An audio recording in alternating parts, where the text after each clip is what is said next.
Akkam jirtan kabajamtoota hordoftoota teennaa kun Arboor Online School irraanis Kaliilis waliin jira jechuudha. Hanga xumuraatti waliin ta'an affeerraa keenya har'amee waa'ee saayitii tokko irraa kan ilaallu ta'a jechuudha. Saayitichi kun maali kan jedhuuf immoo tokkoon keenna saayiticha akkam akka inni jiru, saayitichi maal akka dalagu, hagam irratti invest goone, hangam akka irraa argannu ofii kiyyaa akka irratti invest godheetiin mallaqa kan kootiin ilaalaa jiru isinitti agarsiisa jechuudha. Isinillee mallaqa keessaniin ofii keessanii invest godhuudhaan duratti qorannoo irratti adeemsistanii ofuma keessanii akka yaaltan ofumaan isinii dhaamuu barbaada.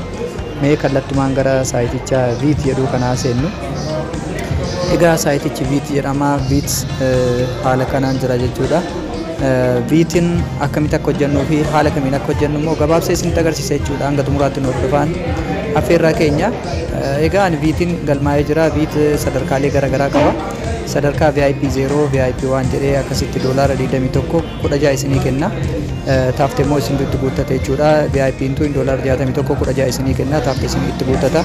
VIP 3 $161 16 isinii kenna jechuudha. Hundumaa irrattu iyyuu hanga VIP 9 qaba jechuudha. $30,16 tun tajala jala jirtu 16 tuni tan inni boonasii isinii kennu jechuudha.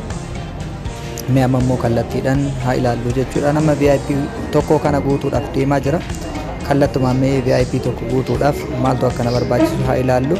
Maayin kan jedhu irra dhufee tuqee ilaala. $16 akkuma galmaayin kanaa kennu jechuudha. Kunoo imeelii fi yuuzarneemii koodii kiyyallee isa kana. Ergasii immoo nama affeeree nama galmeessee akkamitti akka namni affeere sun immootu deebi'eetiin invest godhullee tokkoon haala galmeellee kan isin agarsiisu ta'a. Hanga xumuraatti nu waliin ta'an affeerraa keenya. Egaa hordoftoota keenya kabajamuuf jaallatamoo mee amma kallattumaan waa'ee hojii kanaa tokkoon ilaaluudhaan duratti asirratti VIP-wwan haala kanaan cufaa ta'anii ta'an jechuudha. VIP-wwan cufaa jiran kana banachuudhaaf fakkeenya VIP tokko banachuudhaaf deemaa jira. Yeroo gadi tuqumaan naan jedha please upgrade naan jedha ol guddadhu naan jedha. Gara duuba deebi'eetiin mee olaa guddadhu. Kallattumaan eessa bira dhaqaa?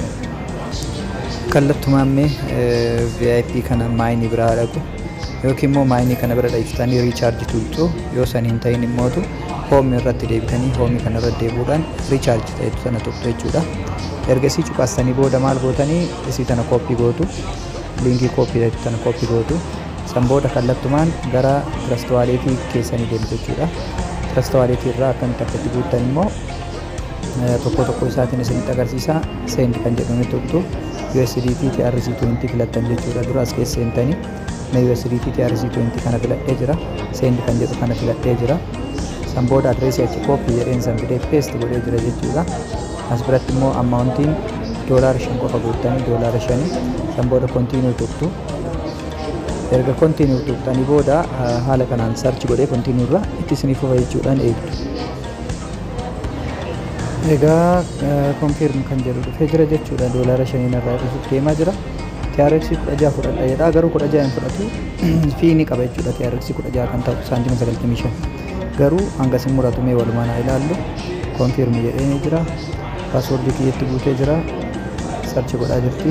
Hir'isee jira 10 irraa $15 irraa 10 itti deebi'ee jira jechuudha. Kun deemaa jirti. Pending jedhaa jira. Amma kallattumaan maal gootanii gara saayitichaa deebitaniit iddoo kana tuqxan submit kan jedhu kana tuqaastu jechuudha.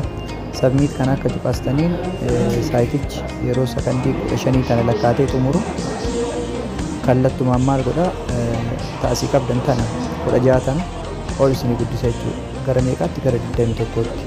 San booda VIP tokko galmooftanii jirtan upgrade isinii godhaa jechuudha saayitichi. Mee guddisuu isaatiif guddisuu dhabuu isaa ni eegnachi kun guddisee jira. Egaa hordoftoota keenya kabajamuuf jaallatamu haala kanaan $21tti ol guddifnee jirra jechuudha. Amma guunnee jirra, riichaarjii nu ta'ee jira.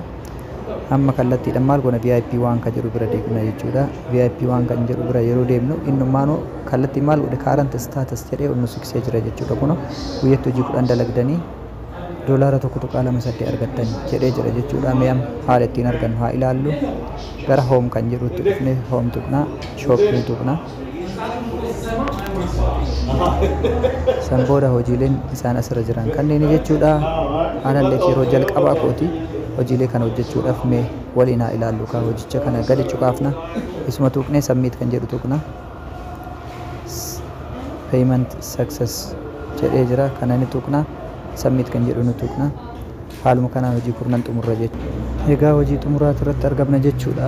Kan xumuraas tuqnee xumurree jirra. Taaksii guyyaa har'aatiif qabnu kuma takkaa'uu hin qabnu jechuudha. Xumurree jirra. Hojii 10 dalagee jira. Gara baalaansii guyyaatti deebi'ame doolaara 22.28 yookiin immoo 1.28 har'a hojjettee jirta. Hojii 10 xumurtee jirta naan jedhee jira jechuudha.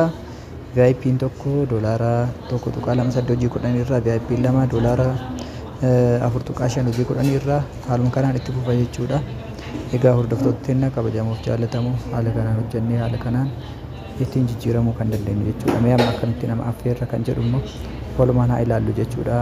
Nama affeeruu barbaadan nama biraa gara keessan fiddaniitiin waliin dalaguu barbaadan nama biraa waliin dalaguudhaaf haala salphaadhaan namoottan gara keessan affeeruu yoo feetan haala kamiin akka affeerru mootu waliin haa ilaallu jechuudha. Kana jechuun indirect commission yookiin immoo komishinii dabalataa argachuudhaaf taaksiiwwan dalagame mee dura haa ilaallu.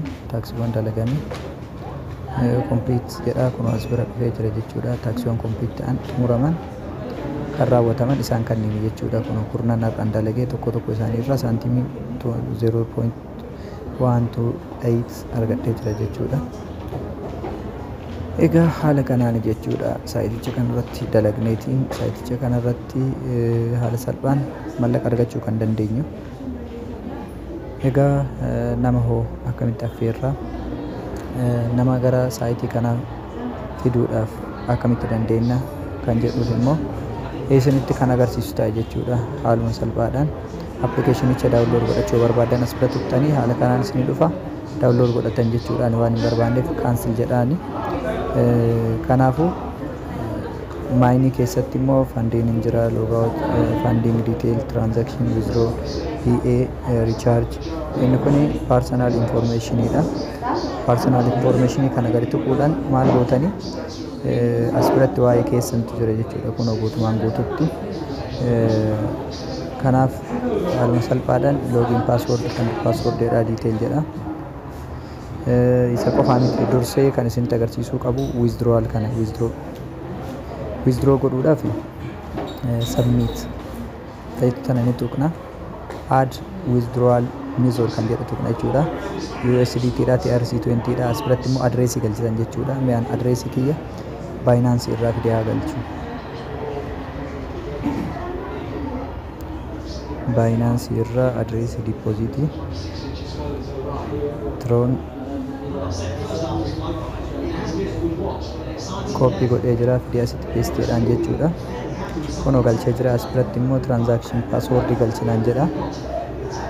Transaction password kiyyas galchee jira jechuudha. Mee ni tuqaa submit successful change jedhee jira fudhatee jira jechuudha. Kanaafuu nagaatti jedhee ni jira. Kunoo haala kanaan galchee jira. Booddee withdraw godhuudhaaf yoo deemu maal argisiisu withdraw recharge tuqee dhiifama withdraw kan jedhu yeroo cuqaasu hanga baasuu barbaadde ammaawuntii galchinaan jedha. Tokko tuqaa 28 paaswordii galchinaan jedha. Paaswordattiin ni jirtu jechuudha. Galchee jira. Mizoodii filadheedha. As bira ni tuqaa galchitaan ni filadhaa submit jedha. Haala kanaan baasii baafachuu danda'a jechuudha. Galatooma. Akkamitti nama affeerra kan jedhu immoo isinitti agarsiisu amma.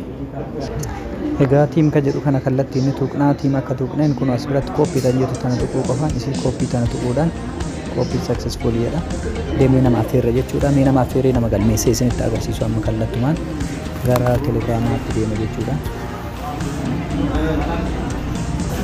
Egaa liinkii kana nama haala kanaan ergee jira jennu liinkii erga kana illee gadi haa tuqu. Liinkattii gadi erga tuqe foormii tokkotu naa dhufa jechuudha. Gara kiroomii jijjiiradhe foormina kana naa dhufa. Foormicha naa dhufa. Iimeela ni galcha.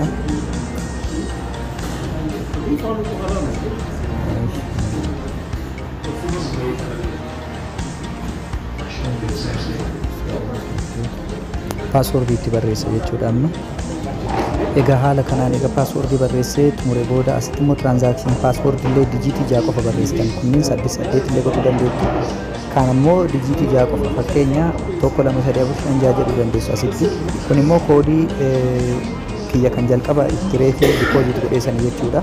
Koodii kanan tuqxanii linkicha yoo tuqxan koodii kumaan isinii barreessa waan ta'eef register now kan jedhu tuqxan san booda. Haala kanaan success jedha kun save godhachuu dandeessu jedha. Save godhadhee jira amma. Haala kanaan kun haaraa jechuudha. Haaraa kanallee haaluma kanaan deposit itti gootanii wanti hunduu haaraa doolaara meeqanaa kennu kunis 16 kunoo namni harutti yeroo galmaa kunoo imeelichillee nama biraati jechuudha. Fakkeenya meeqanas riichaarji godhee isin agarsiisu as birallee riichaarji godhuu dandeettan garas qofaanii miti. Kooppii ta'etti ni fudhattanii ni baatanii erga baatanii booda kallattiin eessa dhaqxu Trust Wallet keessan bira deemtu jechuudha.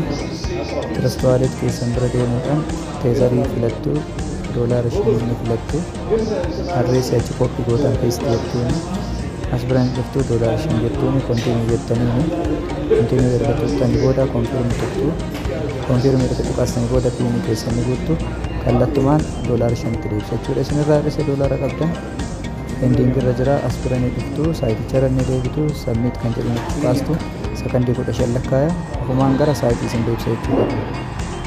Submit jedhee jira kunoo nu deebisee jira tun 21 taatu hanga isin 21 taatu ni eegna jechuudha.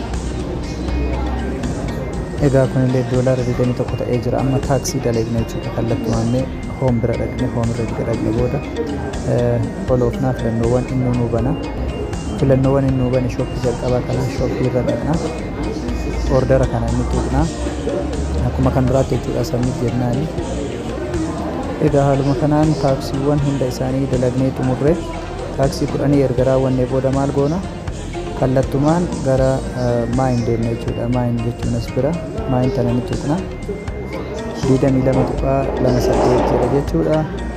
Egaa hordoftoota inni kabajamoof jaallatamoo boonasii kan duraa irratti argadhillee loogaawut jedhee baanee isinitti agarsiisu kan duraa irratti boonasii hangamii akka argadhe walumaan ilaalla jechuudha. Login jedheeni egaa kan duraa irratti yoo duraa doolaara 22.8 turte boonasiin amma achi nama ittiin galmeessee fi liinkii tokko ana jalatti ittiin galmaa'anii fi boonasiin komishiina dalagee immoo meeqa akka ta'e kan waliin ilaallu ta'a jechuudha. Funding detail keessa seenuudhaan as biratti 0.35 doolaar argadhee jira jechuudha. Boonasii walitti meeqa taate kan jedhuuf immoo kan waliin ilaallu ta'ame doolaara 22.63 jechuudha. Mee amma withdraw haa ajaju kallattumaan baasee gara saayitii yookiin akkaawuntii kiyyaatti yoo waliin haa ilaallu. 1.63 jedha kunoo